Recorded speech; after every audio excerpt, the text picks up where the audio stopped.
বিশ্বের জ্বালানি সরবরাহের অন্যতম উৎস হরমুজ প্রণালী এখন মার্কিন যুক্তরাষ্ট্রের নিশানায়।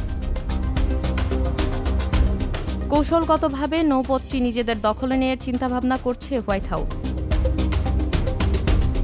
সম্প্রতি মার্কিন প্রেসিডেন্ট ডোনাল্ড ট্রাম্প বিসিএস নিউজকে দেয়া এক সাক্ষাৎকারে এই তথ্য জানিয়েছেন। ট্রাম্প বলেন, ইরান নিয়ন্ত্রিত হরমুজ প্রণালীটি বর্তমান উন্মুক্ত থাকলেও যুক্তরাষ্ট্র এটি সরাসরি নিজেদের নিয়ন্ত্রণে নেয়ার কথা ভাবছে। সেখানে মার্কিন সামরিক বাহিনী অনেক কিছু করতে পারে বলেও ইঙ্গিত দিয়েছেন তিনি। বিশ্বের মোট তেল সরবরাহের প্রায় 20% এই পথ দিয়েই পরিবাহিত হয়। ফলে এই প্রণালী নিয়ে কোনো অস্থিরতা তৈরি হওয়া মানেই বিশ্ববাজারে তেলের দাম বড় ধরনের প্রভাব পড়া।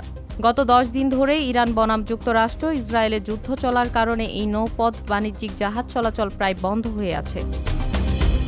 ইরান এখনও প্রণালীটি পুরোপুরি বন্ধ না করলেও হুঁশিয়ারি দিয়েছে যে যুক্তরাষ্ট্র ও ইসরায়েলের কোনো তেলের ট্যাঙ্কার এই পথ দিয়ে যাওয়ার চেষ্টা করলে তারা সরাসরি হামলা চালাবে। উত্তেজনা ছড়ালেও ট্রাম্পের কথায় কিছুটা আশার আলো দেখা গেছে। তিনি ইঙ্গিত দিয়েছে যে আগামী কয়েকদিনের মধ্যেই ইরানের সাথে চলমান এই যুদ্ধের অবসান হতে পারে। তবে প্রণালীটি দখলের মতো স্পর্শকাতর সিদ্ধান্ত পরিস্থিতিকে কোন দিকে নিয়ে যায় এখন সেটিই দেখার বিষয়।